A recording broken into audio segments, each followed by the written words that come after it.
오늘 말씀의 제목 따라하죠. 인생의 기근이 심할 때. 우리가 인생을 살다 보면 여러 가지 힘들고 어려운 일들이 있어요.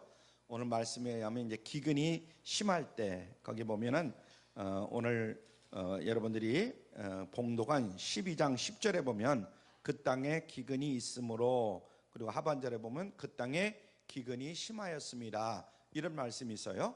그러니까 우리가 살아가는 이 땅이 기근이 심할 때가 있다. 이것을 늘 우리가 생각하면서 염두에 두면서 살아야 된다. 우리의 인생길에 항상 기쁜 일, 즐거운 일만 있으면 얼마나 좋겠어요. 그러나 인생의 현실은 그렇지 못하다. 전혀 예상하지 못한 그런 일들이 우리에게 닥쳐올 때가 있어요. 여러 가지 슬픈 일, 어려운 일, 내가 생각지도 못한 그런 일들이 불쑥불쑥 찾아올 때가 있습니다. 정말 안타깝지만 이런 일들은 우리가 이 세상에 사는 한 결코 피할 수 없는 그런 현실이다 하는 것을 우리가 늘 생각하면서 살아야 될 줄로 믿습니다. 그렇다면 과연 우리에게 중요한 일은 무엇일까? 결코 피할 수 없는 고난과 시련이 없어지기를 바라느냐? 물론 그것도 우리가 늘 기도하는 제목이겠지만, 그것보다도 시련이 나에게 닥쳐올 때에 이 시련을 우리가 어떻게 잘 대할 수 있느냐, 극복할 수 있느냐, 이것이 더 중요한 문제인 것을 깨달아야 될 줄로 믿습니다. 그래서 우리에게 닥쳐오는 시련 앞에 지혜롭게 우리가 대처만 할 수가 있다면 얼마든지 극복할 수가 있다. 더 나아가 큰 축복의 디딤돌이 오히려 될 수 있다 하는 것을 깨달아야 될 줄로 믿습니다. 하지만 적절하게 대처하지 못하면 실패하고 넘어질 수밖에 없어요. 우리가 여러 가지 시험을 만나고 어떤 문제가 나에게 다가올 때에 그것을 적절하게 잘 대처를 해야만 되는데, 그렇지 못할 때는 나에게 여러 가지 아픔이 있을 수 있다, 고통이 있을 수 있다. 사랑하는 성도 여러분, 여러분은 요즘 삶이 어떻습니까? 때때로 닥쳐오는 시련을 어떻게 여러분들이 대처하고 있습니까? 오늘 이 말씀을 통해서 우리의 모습을 한번 점검해 볼 수 있길 바랍니다. 이제 추석이 다가오고 2023년 여러 가지 우리 앞에 지금까지 살아온 삶을 보면은 힘들고 어려운 순간순간들도 있어요. 그런데 더 어렵고 힘든 그런 삶이 우리에게 닥쳐올 때도 있다, 이런 얘기입니다. 그래서 오늘 말씀을 통해서 여러분들이 정말 이 나의 삶 가운데 찾아오는 이 여러 가지 시험과 환난, 기근, 이것을 어떻게 우리가 극복할 것인가, 한번 말씀을 통해서 지혜를 얻을 수 있길 바랍니다. 오늘 본문을 보면 아브라함이 등장합니다. 그는 우리가 잘 알다시피 믿음의 조상이다, 이런 이야기를 들어요. 이런 닉네임을 가지고 있죠. 한번 따라하죠. 믿음의 조상. 그는 본래에 어디의 사람이냐면 갈대아 우루 사람이에요. 갈대아 우루. 다시 말하면 유프라데스 강과 티그리스 강 사이에 초생달처럼 생긴 메소포타미아 지방이 있어요. 우리가 옛날에 세계사를 배울 때라든가 학교 다닐 때에 메소포타미아 지방에 대해서 이야기를 들은 적이 있어요. 인류의 발상지 아닙니까? 이라크 남부 쪽인데요. 바로 이 아브라함이 그쪽 출신입니다. 그것은 고대 문명의 중심지예요. 그런데 그곳에 살던 아브라함이 당시로는 변방에 해당하는 가나안 땅, 지금의 이스라엘 땅으로 이제 거처를 옮긴 겁니다. 그것은 엄청난 믿음의 결단이에요. 자기가 옮기고 싶어서 옮긴 것이 아니라 하나님이 그 땅으로 가기를 원하셨던 거예요. 아멘? 믿음으로 가기를 원했던 거예요. 그래서 한번 여러분들이 바꿔 생각해 보세요. 우리라고 한다면 하나님의 뜻이라 하지만은 그렇게 쉽게 거처를 옮길 수 있겠는가? 큰 믿음이 없다면 가당치도 않은 그런 일이다, 이런 생각을 가집니다. 히브리서 11장 8절에 보면 이런 말씀이 있어요. 갈 바를 알지 못하고 나아갔다. 갈 바를 알지 못하고 나아갔다. 우리 인생길에도 우리가 가는 인생길이 환히 보이면 얼마나 좋겠어요. 그런데 갈 바를 알지 못하고 나아갔다는 거예요. 우리도 그런 거예요. 굉장한 믿음을 이 아브라함은 소유했던 거예요. 그 정도라면 정말 믿음의 조상이다, 이런 소리를 들어도 손색이 없을 정도의 아브라함이었던 것을 우리가 알 수가 있습니다. 그런데 그렇게 큰 믿음의 소유자로 알고 있던 아브라함에게 어처구니 없는 이러한 일이 발생하고 말았어요. 시행착오의 이야기죠. 그래서 믿음으로 사는 우리에게도 얼마든지 이런 일이 있을 수 있다 하는 것을 우리가 생각을 하고 살아야 돼요. 나는 절대로 아브라함 같은 이런 어리석은 삶은 안 살 거야, 그게 아니라 나도 때로는 아브라함처럼 이런 뭐 정말 믿지 않는 사람과 같은 그런 삶을 살 때도 있다 하는 것을 늘 생각을 해야 돼요. 그래서 이 아브라함의 교훈을 통해서 우리가 중요한 교훈을 얻을 수 있기를 바랍니다. 첫째로 살펴볼 것은 아브라함에게 닥쳐온 기근입니다. 우리에게도 나름대로 삶에 있어서 기근이 닥쳐올 때가 있어요. 나는 절대로 기근이라는 것은 겪어보지도 않을 거야, 이렇게 생각하는 사람이 있는지 모르겠지만은 인간이라는 것은 언젠가는 기근을 만날 수밖에 없다 하는 것을 깨달아야 됩니다. 오늘 본문 10절에 보면 그 땅에 기근이 있으므로 그랬어요. 그죠? 그 땅에 기근이 있으므로 아브라함이 가나안 땅에 들어간 지 얼마 되지 않아서 그 땅에 기근이 닥쳐온 거예요. 가나안 땅은 본래 강우량이 부족한 그런 땅입니다.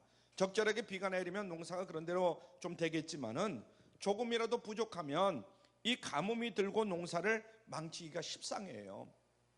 제가 이스라엘 성지순례 갔을 때도 그런 것을 많이 봤는데요. 그런데 가뭄이 자주 있어요. 그러면 농사를 망치고 기근이 닥쳐올 수밖에 없다. 아브라함은 하나님의 약속의 말씀을 믿고 가나안 땅까지 왔어요. 어쩌면 하나님의 약속의 말씀이 실타래 풀리듯이 하나하나 풀려나가서 아브라함의 삶이 이제는 좀 좋아져야 된다, 이런 얘기죠. 그런데 정작 그에게 닥친 현실은 그렇지를 못했어요. 삶이 더욱더 나아지느냐, 그러지를 못했다. 창세기 12장 9절에 보니까 점점 남방으로 옮겨갔더라 그랬어요. 아브라함이 어디로 옮겨가요? 남방으로 옮겨갔더라. 이 말씀을 보면 우리가 짐작할 수가 있어요. 왜냐면 그 땅에서 살기가 좋았다면 아브라함이 그 땅에서 편안히 살 수 있을 거 아니겠어요? 그런데 점점 남방으로 옮겨갔다는 거예요. 왜 그러냐면 그 당시 가나안 땅의 원주민들이 아브라함을 견제를 하는 거예요. 너 때문에 우리가 더 못 살게 생겼다. 그러면서 점점 견제는, 그래서 이리저리 쫓겨다닐 수밖에 없는 그런 신세가 되고 말았어요. 사도행전 7장 5절 말씀을 보면 우리가 알 수가 있는데요. 한번 같이 볼까요? 시작. 그러나 여기서 발붙일 만큼도 유업을 주지 아니하시고 다만 이 땅을 아직 자식도 없는 저와 저희 씨에게 소유로 주신다고 약속하셨으며 그랬어요.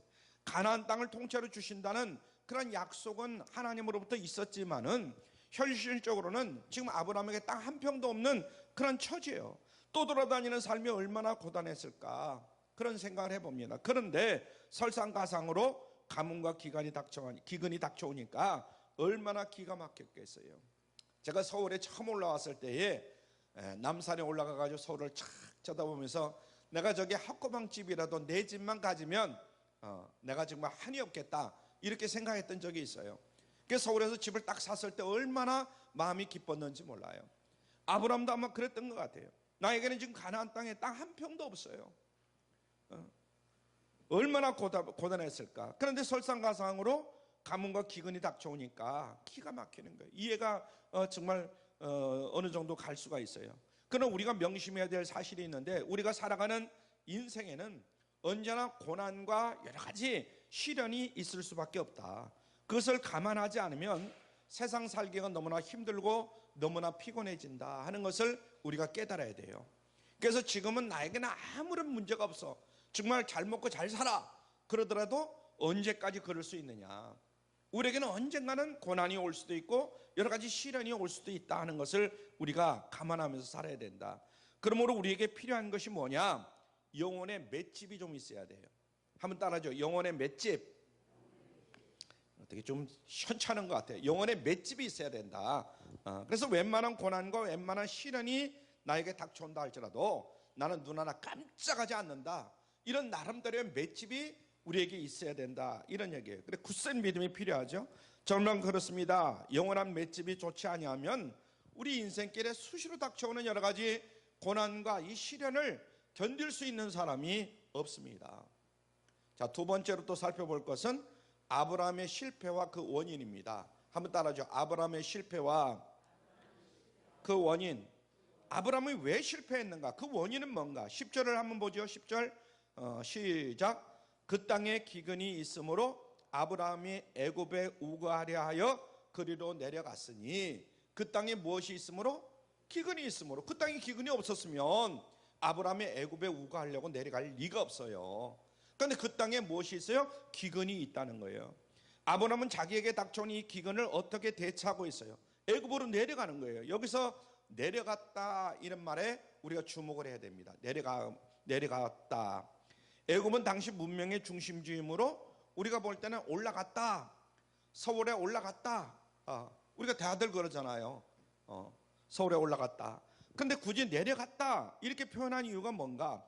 애굽은 어떤 곳이냐? 그 당시에 인간적으로 생각하면 너무나 좋은 곳이에요. 애굽은 나일강이 흐르고 수자원이 얼마나 풍부해가지고 농사가 잘 되고, 농사만 잘 되는 게 아니라 목축업도 잘 되는 거예요. 가뭄, 기근 그런 것도 없어요. 그러나 영적으로 보면 그곳은 어떤 곳이냐? 악한 곳이다. 그곳에서 하나님의 거역하는 우상의 사술들이 있었고 죄악이 관영하는 그런 세상이었어요, 애굽이란 나라가. 따라서 애굽으로 갔다는 것은 단순히 공간이나 장소 그런 것의 이동으로만 우리가 의미하지는 않는다. 그것은 영적으로 하나님과 그만큼 멀어졌다 하는 의미를 가진다 하는 것을 깨달아야 될 줄 믿습니다. 아멘. 그런 점으로 내려갔다 하는 말에 우리가 이 의미를 우리가 잘 가져야 돼요. 아브라함은 하나님의 말씀을 의지하고 가나안 땅으로 왔지만은 지금은 하나님을 바라보지 않는 그런 마음, 그런 위치에 서 있는 거예요. 의지하지 않아요. 기억하지 않아요. 하나님을 등지고 있는 이런 모습을 우리가 볼 수가 있어요. 그러니까 하나님과 멀어졌다 이거예요. 우리가 인생을 살다 보면 나름대로 믿음으로 사는데 믿음대로 잘 되지 않을 때가 있어요. 그럴 때 이 모습이 보일 때가 있어요. 또 어떤 경우는 믿음으로 살다가 모든 일이 잘 되니까 거기에 취해가지고, 잘 되는 일에 취해가지고 하나님을 믿지 않고 그냥 그 현실만 보면서 살아가는 사람들이 있어요. 하나님을 다시 말하면 등지고 산다 이거죠. 멀어져 가고 있고, 점점 아브라함은 하나님과 멀어져 가고 있습니다. 여러분, 신앙은 언제나 현재라는 것을 깨달아야 될 줄로 믿습니다. 지금까지 내가 아무리 잘 믿었다 할지라도 지금부터 내가 하나님과 멀어질 수가 있어요. 내가 지금까지 하나님과 멀리 살았지만은 지금 이 순간부터 하나님을 정말 더 사모하면서 더 믿으면서 살아갈 수가 있어요. 그러니까 믿음은 언제냐? 어제까지가 아니라 오늘, 현재, 지금부터다 이거예요. 아멘. 오늘 예배드리는 이 순간부터 믿음은 존재한다. 그래서 어제까지 좋아도 오늘 흔들릴 수가 있고, 그러므로 우리는 항상 조심해야 된다, 항상 깨어 있어야 된다 하는 것을 깨달아야 될 줄로 믿습니다. 고린도전서 10장 12절에 보면 이런 말씀이 있어요. 시작. 그런즉 선줄로 생각하는 자는 넘어질까 조심하라. 이 말씀 여러분들이 너무나 잘 알 거예요. 그런즉 선줄로 생각하면 나의 믿음은 끄떡없어 이러던 사람이 하루아침에 믿음에서 미끄러지는 것을 우리가 볼 수가 있어요. 그러므로 우리는 선줄로 생각하지 말고 언제나 넘어질까 이것을 조심하면서 살아가는 믿음의 사람들이 되어야 된다, 이런 얘기입니다. 마치 자전거 타기와 같다. 계속해서 자전거에 타고 페달을 밟지 아니하면 결국은 넘어지는 거예요. 한쪽 발을 딛고 설 수밖에 없어요. 그죠? 계속 밟아야 자전거가 움직이고 넘어지지 아니하고 갈 수가 있다, 이런 얘기입니다. 여러분, 아브라함의 문제는 뭐냐? 가뭄 자체가 아니에요. 우리는 가뭄이 들어서 그렇다, 기근이 들어서 그렇다, 이런 얘기하는데, 저는 영적으로 하나님과 멀어진 이 부분이 문제의 핵심이다, 이렇게 생각을 합니다. 하나님과 멀어졌어요. 그는 영적으로 지금 무뎌져 있는 이런 모습을 지금 우리에게 보여주는 겁니다. 그러니까 나도 언젠가는 아브라함처럼 정말 하나님이 가라고 해서 가나안 땅으로 왔지만은 어느 순간 믿음이 이렇게 무뎌질 수가 있다 하는 것을 늘 잊지 말아야 된다. 이것이 문제의 핵심이죠. 그렇습니다. 엄밀히 말하면 우리에게는 고난 자체가, 시련 자체가 문제가 아니라, 고난이 올 때, 시련이 닥쳐올 때에 더욱더 하나님을 믿고 의지하면서 하나님 앞에서 해결하려고 하는 그런 모습이 나에게 있는가, 이것이 중요하다 하는 것을 오늘 이 시간 깨달아야 될 줄로 믿습니다. 그래서 이미 나의 문제가 아니고 하나님의 문제, 내가 가지고 있는 문제는 나의 문제에서 이제는 벗어났어요. 그러니까 하나님 앞에 우리가 부르짖어 기도해야 돼요. 하나님, 나의 문제를 아시죠? 나의 답답함을 아시죠? 하나님은 다 알고 계셔요. 그리고 내가 어떻게 하는가를 하나님은 보고 계시는 거예요. 이해가 되십니까? 말은 그렇지만 전능하신 하나님께 사실은 하나님은 문제가 안 되는 거예요. 우리 인간에게는 엄청난 문제지만은 하나님은 그거 해결하려면 그냥 손가락 하나 까딱하면 해결할 수가 있는 겁니다. 아멘. 얼마든지 쉽게 해결해 줄 수 있어요. 그런데 내가 끌어안고 그것을 인간적으로 해결하려고 하고 발버둥 치다 보니까 이게 안 되는 거예요. 오히려 더 꼬이게 되는 거고, 때로는 인간이 괜히 문제를 안고 부둥켜 안고 해결해 보려고 발버둥 칠 때가 많이 있습니다. 물론 어떻게 보면 좋은 것 같지만은, 그죠? 자기 스스로 자기의 문제는 자기가 해결하려고 하는 거 어떻게 보면 좋은 거예요. 그런데 우리는 그러기 전에 먼저 하나님 앞에 무릎을 꿇어야 된다. 내 문제를 하나님 앞에 맡기고, 그리고 물론 이제 하나님이 지시하는 대로 움직여야 되겠지만은 또 내가 할 일은 내가 해야 되고, 하나님께 또 모든 것을 맡기고 나는 아무것도 안 하고 그러면 그건 안 되는 거예요. 인간의 손때가 묻으면 묻을수록 더욱더 골치가 아파지는 이러한 일들이 얼마나 많은지 몰라요. 그래서 아브라함이 그랬어요. 그가 인간적으로 계산해서 애굽으로 내려갔어요. 아, 애굽은 먹을 게 있고 뭐든지 풍족하더라. 거기 가면 얼마든지 살 수 있어. 그런 생각을 가지고 애굽으로 내려가게. 하나님 앞에 기도하고 내려간 게 아니에요. 막상 애굽에 가보니까 덜컥 겁이 나는 거예요. 11절을 보죠. 11절 보니까 그는 아내 사례 때문에 불안해진 거죠. 그녀가 아리따운데 혹시 문제가 되지 않나 이런 생각이 드는 거예요. 아내가 너무나 아리따우니까. 근데 우리 입장에서 보면 좀 이상하다.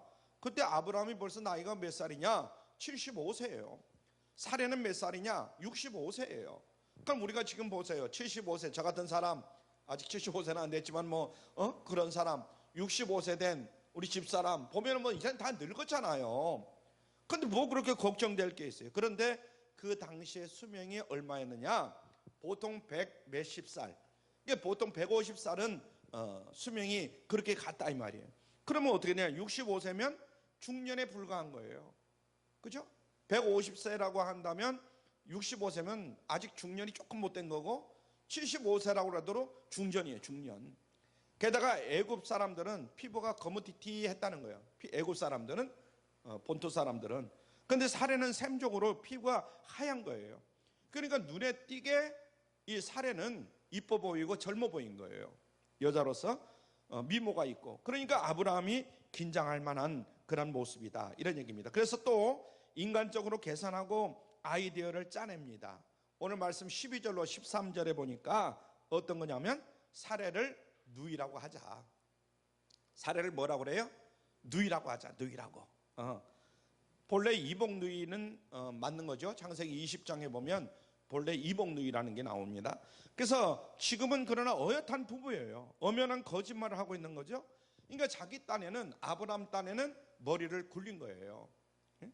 사람이 머리를 굴리고 인간적으로 계산하면 정말 잘 될 것 같은데 하나님 입장에서 보면 그건 어리석은 거다. 잘 안 될 때가 많아요. 특별히 하나님의 백성들이 절대로 하나님 앞에 머리를 굴리거나 사람이 살아가는 데 있어서 머리를 굴리려고 하면 안 돼요. 먼저 하나님께 기도해야 돼요. 아멘. 요즘 하도 세상이 험해지고 어려워지니까 보통으로 살면 안 된다, 이런 이야기를 해요. 그래서 IQ 지수가 높아야 된다, 지능 지수가 높아야 된다. 물론 그런 것도 있을 수도 있어요. EQ, 감성 지수도 좋아야 되고, JQ, 그것도 좋아야 된다. 잔머리 지수죠. 요즘같이 살아가기 힘든 세상에 머리 회전, 잔머리를 잘 굴려야, JQ가 좋아야 사람이 살 수 있다, 이런 얘기를 합니다. 하지만 절대로 그렇지 않아요. 하나님의 백성은 절대 잔머리 가지고는 승리할 수가 없는 줄로 깨달을 수 있길 바랍니다. 그래서 우리가 얘기할 때 야야 인마 잔머리 굴리지 마라, 이런 이야기를 많이 하잖아요. 그러니까 사람은, 특히 이제 하나님의 백성인 우리는 잔머리를 굴리면 안 된다. 계속 하나님을 믿고 의지하면서 하나님 앞에 나아가야 된다. 잔머리 굴리지 말고. 하나님의 백성은 머리가 잘 돌아가는 것보다도, 한번 따라줘, 믿음이 잘 돌아가야 된다. 믿음이 잘 돌아가야 돼요. 물론 잔머리 굴려가지고 출세하고 성공하는 사람이 잠시 있을 수는 있지만 얼마 가지를 못해요. 우리는 믿음의 머리를 잘 굴려야 돼요. IQ보다는 EQ, EQ보다는 JQ, JQ보다는 FQ, 신앙지수가 높아야 된다, 이런 얘기입니다. 아브라함을 한번 보십시오. 자기는 계산을 얼마나 잘했다고 생각했는지 몰라요. 자기 아내라고 하는 것보다는 누이라고 하는 게 훨씬 나을 것 같다, 머리를 참 잘 굴리죠. 근데 14절부터 15절을 보십시오. 정말 사레의 미모가 애굽인들에게 주목의 대상이 되는 거예요. 애굽인들이 볼 때는 야, 사레가 너무 이쁘거든요. 그런데 그 소문이 흘러서 왕궁까지 들어갑니다. 왕궁. 그러자 바로 왕이 이제 부르죠. 황당한 것은 16절에 보니까 그 덕분에 아브라함이 바로 왕에게 하사품을 받습니다. 그게 부자가 되는 거예요. 요즘 식으로 말하면 돈방석에 앉게 되는 거죠. 누구 덕에? 사라 덕에, 마누라 덕에 돈방석에 아브라함이 앉게 되는 거예요. 그러나 사실은 지금 아브라함의 입장에서는 가시방석이 가시방석. 아내를 빼앗기고 얼마나 마음이 괴로웠을까 한번 상상해 보세요. 동생이라고 그래가지고 아브라함이 지금 아내를 빼앗겼어요. 근데 실제로는 내 아내잖아요. 아내를 돈 때문에 빼앗겼어요. 권력 때문에 빼앗겼어요. 그렇다고 지금 말해봐야 아무런 소용도 없고 후회해봐야 소용도 없고 빼도 박도 못하는 이러한 신세가 됐어요. 그래서 날마다 아브라함은 한숨을 슉 쉬면서 먹을 것 뭐 등등 누릴 거는 많이 있을지 모르겠지만은 한숨만 쉬면서 수렁에 빠져 들어가는 거예요. 여러분, 우리는 어렵고 힘든 일일수록 절대로 혼자서 이 문제를 해결해 봐야지 이렇게 애쓰지 마시길 바랍니다. 먼저 우리는 하나님 앞에 무릎을 꿇어야 된다. 하나님께 기도해야 된다. 그래서 사람도 의지하지 말아야 돼요. 오직 하나님만 의지해야 돼요. 성경은 누누이 말씀하죠. 이사야서 2장 22절 봅니다. 시작. 너희는 인생을 의지하지 말라. 그의 호흡은 어디에 있어요? 코에 있나니 수에 칠 가치가 어디 있느뇨. 지금 그 소리 빵빵 치지만 얼마 있으면 세상을 떠요. 코에 있으니까. 자, 시편 146편 3절로 5절 시작. 방백들을 의지하지 말며 도림이 없는 인생도 의지하지 말지니 그 호흡이 끊어지면 흙으로 돌아가서 당일에 그 도모가 소멸하리로다.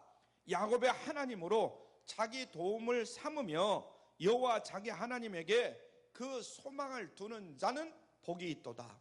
여호와 하나님에게 그 소망을 두는 자가 무엇이 있어요? 복이 있다는 거예요. 여러분은 복 있는 사람들인 줄로 믿습니다. 시편 118편 또 8절로 9절 봅니다. 시작. 여호와께 피함이 사람을 신뢰함보다 나으며 여호와께 피함이 방백들을 신뢰함보다 낫도다. 여러분, 이 말씀도 마음에 꼭 새기시길 바랍니다. 여호와께 피함이 사람을 신뢰함보다 나으며 여호와께 피함이 방백들을 신뢰함보다 낫도다. 그러므로 저와 여러분은 아브람처럼 인간적인 생각과 방법으로 살다가 낭패 보지 마시고 하나님을 의지하고 하나님의 뜻대로 살아가는 하나님의 백성들이 되기를 주님의 이름으로 부탁을 드립니다. 그래서 꼭 승리하시기를 주님의 이름으로 축원합니다.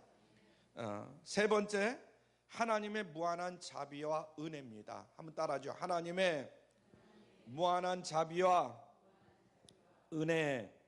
불행중 참 다행스럽고 감사한 것은 이렇게 망쳐놓은 사태를 하나님께서 나서서 수습해 주셨다 이거예요. 하나님께서 나서서 수습해 주셨다. 우리 같으면 아이고 야 이놈아 그러면서 그냥 줘받고 아브라함을 줘받고 내팽개치고 싶었을 텐데 하나님은 그를 포기하지 아니하고 도와주셨다는 거예요. 그렇습니다. 하나님은 한 번 택하신 백성을 절대로 포기하지 아니하심을 깨달을 수 있길 바랍니다. 오늘 이 시간에도 마찬가지. 하나님께서 택하시고 하나님의 자녀로 삼으신 여러분들을 하나님은 절대로 버리지 아니하셔요. 내 형제, 내 부모, 내 자식, 심지어 그렇게 나를 버릴지 몰라도 하나님은 한 번 택한 백성은 절대로 버리지 아니하신다. 그런 얘기입니다. 우리가 부모로서 자식을 포기하지 않는 그런 모습을 우리가 많이 볼 수 있는데, 아무리 자식이 좀 잘못한다 할지라도 내가 정말 배 아파서 낳은 자식, 땀과 눈물로 키운 자식을 어찌 버릴 수 있겠어요? 부모가 못 버립니다. 예를 들어서 자식이 사고치고 경찰서에 들어갔다고 우리가 한번 생각을 해봐요. 아유 자식 실컷 좀 경찰에 들어갔으니까 좀 혼 좀 나고 정신 좀 바짝 차려야지, 이런 생각을 할지 모르지만은 그건 잠시 그런 생각이지, 어떻게 하면 돈 주고라도 뺄까, 무슨 백을 가지고라도 뺄까, 그런 생각을 가져요. 또 제 얘기를 또 해서 죄송스러운데, 제가 20살 때 서울 올라가지고 이제 창경원을 갔는데 거기서 이제 싸움이 붙어가지고 하여튼 치고받고 하고 싸우고 난 도망가다가 붙잡혔어요. 종로가에서. 그래가지고 이제 경찰서에 가서 사실은 누님하고 어머님하고 해서 돈을 줘가지고 이제 3일 동안 거기 있다가 돈을 주고 막았거든요. 그걸 생각할 때 이 생각이 딱 들더라고요. 아무리 뭐 부모는 자식이 잘못하더라도 어떻게 해서라도 빼주고 싶고, 그죠? 그렇게 해결하고 싶어요. 없으니까 얘기지만은. 그런데 우리 부모님보다 더 하신 분이 누구냐면 하나님이셔요. 하나님은 우리 부모님이 혹시나 포기했다, 돈이 없다, 아니면 뭐 능력이 없다 해서 포기할지 모르지만은 하나님은 절대로 포기하지 않아요. 독생자 예수 그리스도를 우리를 위해서 주셨잖아요. 여러분의 자녀를 누가 잘못했다고 해서 여러분의 자녀를 대신 그 죄를 살 수 있도록 내어줄 사람이 있겠어요? 힘든 얘기예요. 없어요. 그런데 하나님은 절대로 우리를 한번 택하면 포기하지는 않습니다. 수렁에 빠진 아브라함을 구원하기 위해서 드디어 하나님이 출동을 하셔요. 자, 17절을 한번 보세요. 17절 시작. 여호와께서 아브라함의 아내 사레의 연고로 바로와 그 집에 큰 재앙을 내리신지라. 바로와 그 집에 큰 재앙을 내리신지라. 지금 우리가 여기에 큰 재앙이 뭔가 그것이 기록되어 있지 않기 때문에 그냥 대충 짐작만 하는 거예요. 그렇죠? 큰 재앙을 내리셨구나. 비슷한 사건이 창세기 20장에도 나옵니다. 아마 그런 식이었지 않겠는가. 나중에 창세기 20장 보세요. 하나님이 바로왕과 그 집안에 질병을 내려주신 것 같아요. 질병을. 그리고 꿈에 나타나서 경고를 합니다. 그러니까 바로왕은 질겁을 해요. 꿈까지 나타나가지고. 그러니까 아브라함을 부릅니다. 하나님이 두려워서 어떻게 하지는 못하고, 그러나 엄청나게 아마 분했을 거예요. 아브라함 입장에서는 그럴 거 아니겠어요. 아브라함이 자기 누이라고 그래서 데려왔지 마누라라고 그랬으면 데려왔겠어요? 그렇잖아요. 그 잘못은 사실은 아브라함이 저지른 거예요. 18절로 19절을 한번 보면 3번이나 문책을 합니다. 어찌하여 그런 거짓말을 해서 사람을 궁지에 몰았느냐. 3번씩이나 막 그냥 너무나 화가 나니까. 그 문책 앞에 아브라함은 어떻게 응답했습니까? 아무런 대답을 못해요. 묵묵부답이에요. 뭐라고 말할 수가 없잖아요. 유구무원이에요. 망신도 그런 망신이 어디 있어요. 불신자들 앞에서 아내 팔아버린 사람으로 낙인이 찍혔으니까. 오늘날도 그렇잖아요. 아무리 못난 남편이라 할지라도 자기 아내를 팔아먹는다면 뭐 할 말이 있겠어요. 그런데 흥미로운 것은 20절에 보니까 바로왕은 아브라함에게 주었던 모든 물건들, 금은 보화들 전부 다 그냥 아브라함에게 다 주어버리는 거예요. 하나님이 두려워서 얼른 아브라함을 쫓아내보내고 싶은 그런 마음밖에 없어요. 이런 모습을 보시고 혹시 여러분들 수지 맞았다 이렇게 생각하는 사람들이 있어요? 없을 거야 아마. 그죠? 이건 축복이 아니에요. 아브라함이 축복이 아닙니다. 그까짓 것 때문에 그토록 망신을 당하고 마음고생하고 이게 무슨 축복이에요. 뼈아픈 아마 아픔이었고 추억이었을 것이다. 어쨌든 하나님은 이렇게 자비로우신 분이구나 하는 것을 우리가 깨달을 수가 있어요. 은혜가 한이 없으신 우리 하나님이시다. 우리가 그 하나님께 영광의 박수를 올려드립시다. 할렐루야. 감사합니다. 자, 4번째로 우리가 살펴볼 수 있는 것은 항상 승리하는 비결이에요. 한번 따라하죠. 항상 승리하는 비결. 이런 가정을 한번 해봐요. 가뭄과 기근이 닥쳐왔을 때 아브라함이 만약의 경우 믿음을 굳게 지키고 나는 하나님께서 가나안 땅으로 가라고 그러셨으니까 나는 가나안 땅을 벗어날 수가 없어. 그러면서 아마 고세했을 거예요. 그러면 그 아브라함의 믿음을 보고 하나님이 축복을 해주셨을까요? 안 해주셨을까요? 축복해 주셨을 것 같아요. 왜 대답을 못 하시는 거 보면 또 여러분들도 그냥 에라 모르겠다 애굽을 바라보고 애굽으로 가는 거예요 그냥. 그러니까 이 마누라를 팔아먹는 이런 아브라함이 돼버리고 마는 거예요. 그냥 가나안 땅으로 가라고 그랬으면 가나안 땅으로 그냥 가서 죽이 되든 밥이 되든 굶더라도 굶고 있으면 하나님이 채워주실 것이다. 저는 이런 생각을 가져요. 하나님이 절대 팔짱만 끼고 야 네가 알아서 해라 이럴 하나님은 아니시다 이런 얘기입니다. 이해가 되십니까? 오늘날도 아마 그렇게 사시는 분들이 있을 거예요. 하나님이 여러분들을 인도하시고 하나님이 그곳에서 또 그 일을 하라고 명령을 하셔서 하시고 계시면은 하나님 반드시 또 축복을 주실 줄로 믿으시길 바랍니다. 진작 가뭄 들지 않게 도와주시면 참 좋겠는데 왜 가뭄까지 주셔가지고 이렇게 생각하시는 분들도 있을 수 있어요. 그렇잖아요. 아브라함에게 가뭄 안 주셨으면 너무나 좋을 것 같잖아요. 여러분들도 먹고 살기 편하게 잘 되게 해주면 얼마나 좋겠어요. 그럼 하나님 더 잘 섬길 거 아니겠어요? 근데 그게 얼마나 가겠냐 이거예요.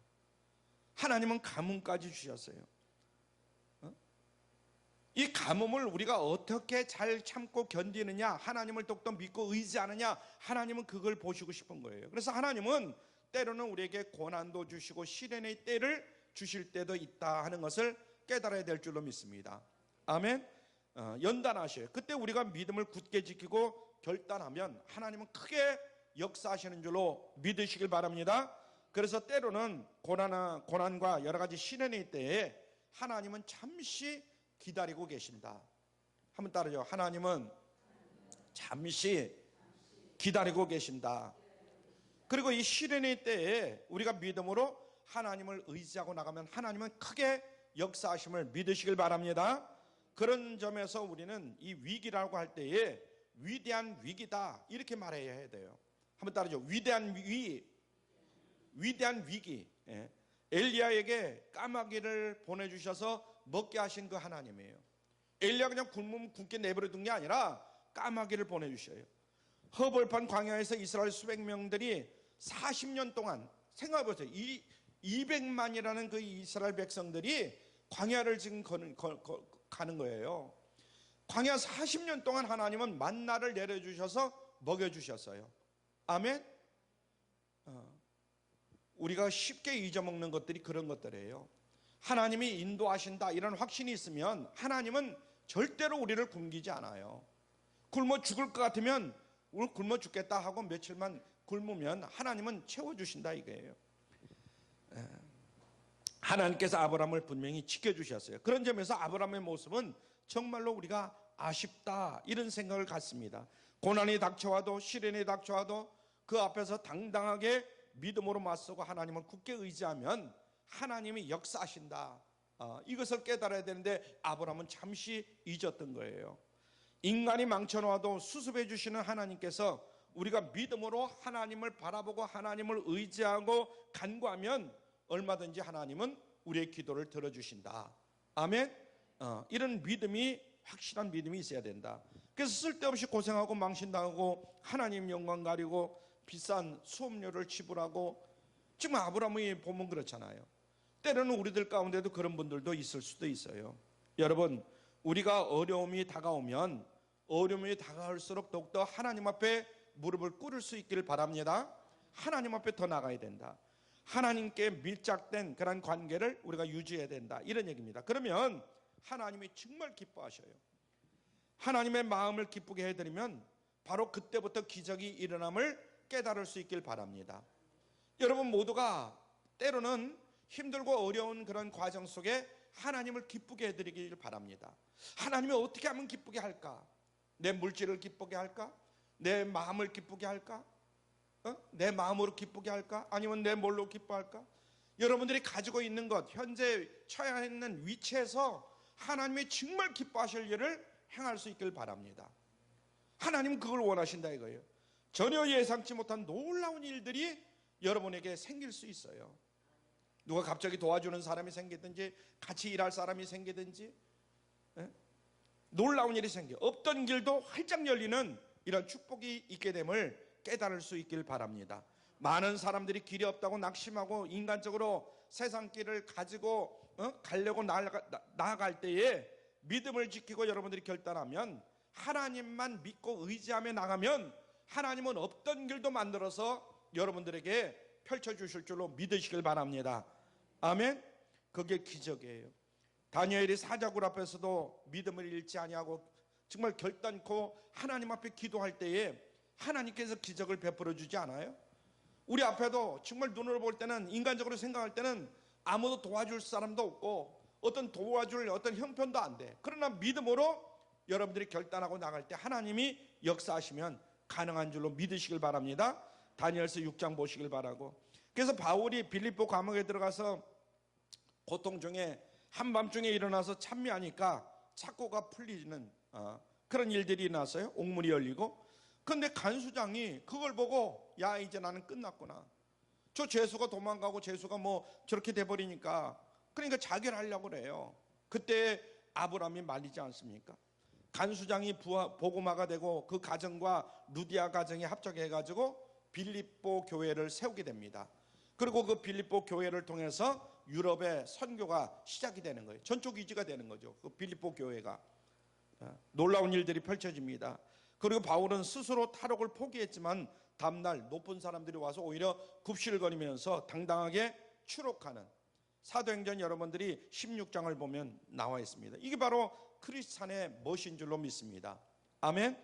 여러분, 우리가 이렇게 살아가는 하나님의 자녀들이다 하는 것을 깨달아야 될 줄로 믿습니다. 우리의 어려운 현실 앞에서도 우직하리만큼 저 사람 저 어떻게 좀 잘못된 거 아니야? 그럴 만큼 믿음을 지키고 나가면, 결단하고 나가면 하나님이 역사하시는 것을 깨달을 수 있길 바랍니다. 사랑하는 성도 여러분, 우리에게 인생의 가뭄이 닥쳐올 때에, 이 인생의 기근이 여러모로 닥쳐올 때에 믿음으로 결단하시는 여러분들 되시길 바랍니다. 다시 말씀드리지만 2023년 참으로 힘들고 어려운 한 해예요. 그죠? 여러 가지로 보면 정치나 경제나 또 남북 문제라든가 뭐 여러 가지 어렵습니다. 그러나 이런 때일수록 우리가 어떻게 살아야 되냐? 믿음으로 결단해야 된다. 믿음으로. 이것이 가장 중요한 거예요. 세상으로 도망가지 말고, 사람을 찾아다니지 말고, 기웃거리지 말고 하나님 앞에 먼저 무릎 꿇고 기도하시길 바랍니다. 아멘. 하나님의 품으로 뛰어들어가야 돼요. 하나님께 밀착하는 여러분들이 되시길 바랍니다. 때로는요, 우리가 깨달아야 될 것은, 때로는 하나님은 환경을 통해서 하나님과 밀착하도록 환경을 그렇게 만들어 가실 때도 있어요. 있는 걸 빼앗고, 그죠? 쓰게 만들고, 그래서 아무것도 없이 하나님만 의지하도록 만드는 경우가 많아요. 그것이 오히려 나중에 보면 더 큰 축복이다, 이런 얘기입니다. 그래서 아브라함과 같은 시행착오를 겪지 마시고 어제나 오늘이나 영원토록 동일하게 역사하시는 하나님의 능력으로 승리하시는 여러분들이 다 되기를 주님의 이름으로 축원합니다.